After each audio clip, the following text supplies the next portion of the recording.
शनिदेव महाराज की जय हो। शनिवार का व्रत ग्रह दोषों से मुक्ति दिलाता है।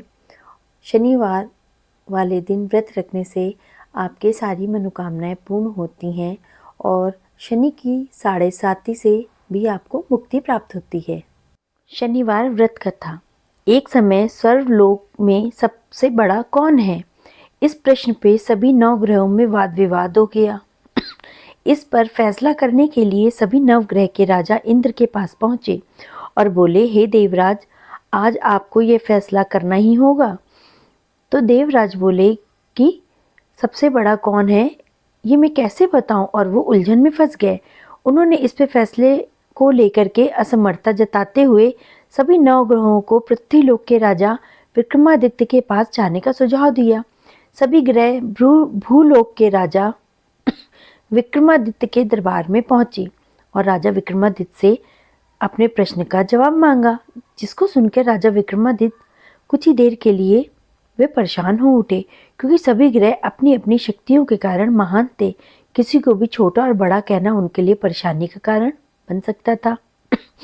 तभी अचानक राजा विक्रमादित्य को एक उपाय सूझा और उन्होंने अलग अलग धातुओं को, जैसे सोना, चांदी, कांसा, तांबा, शीशा, रागा, जस्ता और लोहा, इन सबके 9 आसन बनवाए।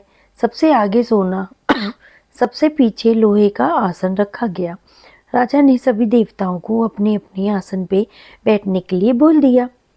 राजा विक्रमादित्य ने कहा, जो जिसका आसन हो ग्रहण कर ले।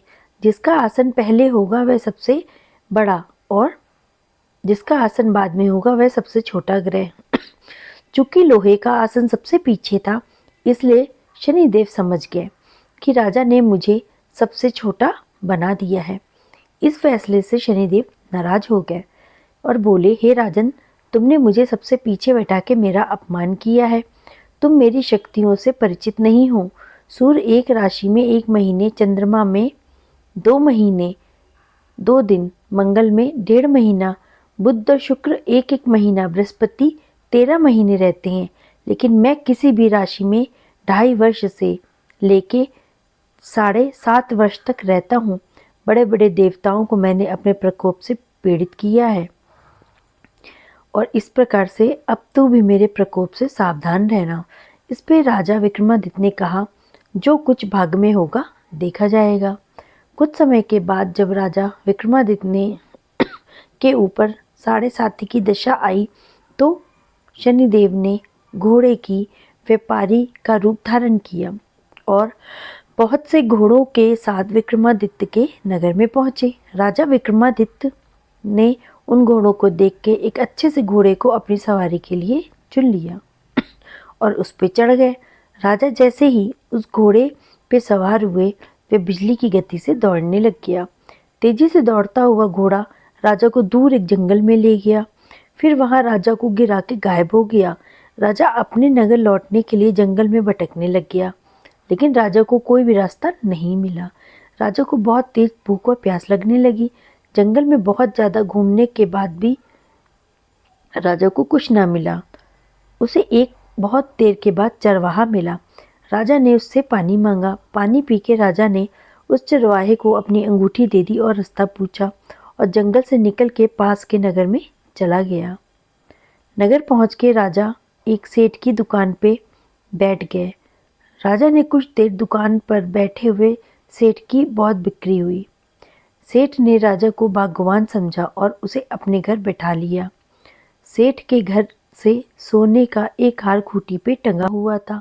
राजा को उस कमरे में छोड़ के सेठ कुछ देर के लिए बाहर चला गया और उस समय जो खूंटी पे सोने का हार टंगा हुआ था वो गायब हो गया। सेठ ने जब हार गायब देखा तो उसे चोरी का संदेह हुआ और राजा के ऊपर और नौकरों से कहा कि इस परदेसी को रस्सियों से बांध के नगर के राजा के पास ले जाओ। राजा ने विक्रमादित्य से हार के बारे में पूछा तो उन्होंने बताया कि खूंटी ने हार को निगल लिया है। इस पर राजा और क्रोधित हो गए और उन्होंने चोरी करने के अपराध में विक्रमादित्य के हाथ और पैर कटवाने का आदेश दे दिया। सैनिकों ने राजा विक्रमादित्य के हाथ पैर काट के उन्हें सड़क पे छोड़ दिया। कुछ देर के बाद एक तेली उसे उठा के अपने घर ले गया और कोलू पे बैठा दिया। राजा आवाज देके बैलों को हाँकता रहता। इस तरह तेली का बैल चलता रहता। राजा को भोजन मिल जाता। शनि के प्रकोप की 7.5 पूरी होने पे वर्षा ऋतु प्रारंभ हो गई। एक रात को राजा विक्रमादित्य मेघ मल्हार गा रहा था। तभी नगर की राजकुमारी मनभावनी रथ पे सवार उस घर के पास से गुजरी। उसने मल्हार सुनी तो उसे अच्छा लगा, जिसके बाद राजकुमारी ने दासी को भेज के गाने वाले को बुला लाने के लिए कहा। दासी लौट के राजकुमारी को बताती है कि जो मनुष्य गा रहा था वो अपंग है, लेकिन राजकुमारी उसके मेघ मल्हार से मोहित हो गई थी, जिसके बाद सब कुछ जानते हुए भी उसने अपंग से विवाह करने का निश्चय किया। राजकुमारी ने अपने माता पिता से जब यह बात कही तो वे हैरान रह गए। उन्होंने राजकुमारी को बहुत समझाया, लेकिन राजकुमारी ने जिद नहीं छोड़ी और प्राण त्यागने की धमकी दे दी। आखिरकार राजा रानी ने विवश होकर के अपंग विक्रमादित्य से राजकुमारी का विवाह करवा दिया। विवाह के बाद राजा विक्रमादित्य और राजकुमारी तेली के घर में रहने लगे। एक रात स्वप्न में शनिदेव ने राजा से कहा, राजा, तुमने मेरा प्रकोप देख लिया। मैंने तुम्हें अपने अपमान का दंड दिया है। इस पर राजा ने शनिदेव से क्षमा मांगते हुए कहा कि हे शनिदेव, आपने जितना दुख मुझे दिया है अन्य किसी को ना देना और मुझे माफ़ कर दें। तो इस पे शनिदेव महाराज ने कहा, राजा, मैं तुम्हारी प्रार्थना को स्वीकार करता हूँ। जो कोई स्त्री पुरुष मेरी पूजा करेगा, कथा सुनेगा या सुनाएगा, जो नित्य ही मेरा ध्यान करेगा, चींटियों को आटा खिलाएगा, वह सभी प्रकार के कष्टों से मुक्ति पाएगा और उसकी सब मनोकामनाएं भी पूर्ण होंगी। अगले दिन प्रातःकाल राजा विक्रमादित्य की जैसे ही नींद खुली तो उसने अपने हाथ पांव को देख के राजा को बहुत प्रसन्नता हुई। उन्होंने मन ही मन शनि देवता को प्रणाम किया। राजकुमारी भी राजा के हाथ पैर सलामत देख के आश्चर्य में डूब गई। तब राजा विक्रमादित्य ने अपना परिचय देते हुए शनिदेव के प्रकोप के बारे में सारी कथा सुना दी। इधर जब सेठ को यह पता चला तो वह दौड़ता हुआ आया और राजा विक्रमादित्य के चरणों पे गिर के क्षमा मांगने लगा। राजा ने उसको क्षमा कर दिया, क्योंकि वह जानते थे कि यह सब शनिदेव के प्रकोप के कारण ही हुआ है। सेठ राजा विक्रमादित्य को पुनः अपने घर ले गया और भोजन कराया। भोजन करते समय वहां सबके सामने उसी खूंटी ने हार को उगल दिया। सेठ ने भी अपनी बेटी का विवाह राजा के साथ करा दिया और बहुत से स्वर्ण आभूषणों और धन आदि देके राजा को विदा किया। राजा विक्रमादित्य राजकुमारी मन भावनी और सेठ की बेटी के साथ अपने नगर पहुंच गए और नगरवासियों ने हर्ष के साथ उनका स्वागत किया। अगले दिन राजा विक्रमादित्य ने पूरे राज्य में घोषणा कराई कि शनिदेव सब ग्रहों में सर्वश्रेष्ठ हैं। प्रत्येक स्त्री पुरुष शनिदेव को पूजेगा और उनका व्रत करेगा और व्रत की कथा अवश्य सुनेगा। ओम शन शनिचराय नमः। शनिदेव महाराज की जय हो। शनिदेव महाराज बहुत ही दयालु हैं। शनिवार वाले दिन इनको तेल और काले तिल चढ़ाए जाते हैं। बोला जाता है कि मंदिर जाके सरसों के तेल में काले तिल डाल के इनको चढ़ाया जाता है और दीपक जलाया जाता है तो शनिदेव अति प्रसन्न होते हैं। शनिदेव भगवान आप सबके कल्याण करें और आप सब पे हमेशा अपनी दया दृष्टि बना के रखें। आप सबको सुखी जीवन दें, सबको मुक्ति दें, सबको अच्छा जीवन दें।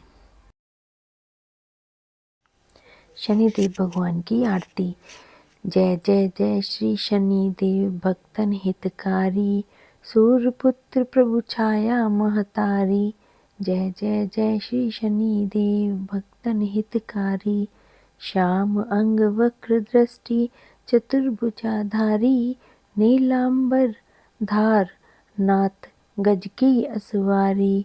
जय जय जय श्री शनिदेव भक्तन हितकारी, किरीट मुकुट शीश राजित दीपत है लिलि लारी, मुक्तन की माला गले शोभित बलिहारी। जय जय श्री शनिदेव भक्तन हितकारी, मोदक मिष्ठान पान चढ़त है सुपारी, लोहा तिल तेल उड़द महिषी अति प्यारी।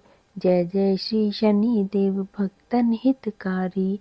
देव तनुज ऋषि मुनि सुमिरत नर नारी। विश्वनाथ धरत ध्यान शरण है तुम्हारी। जय जय श्री शनि देव भक्तन हितकारी।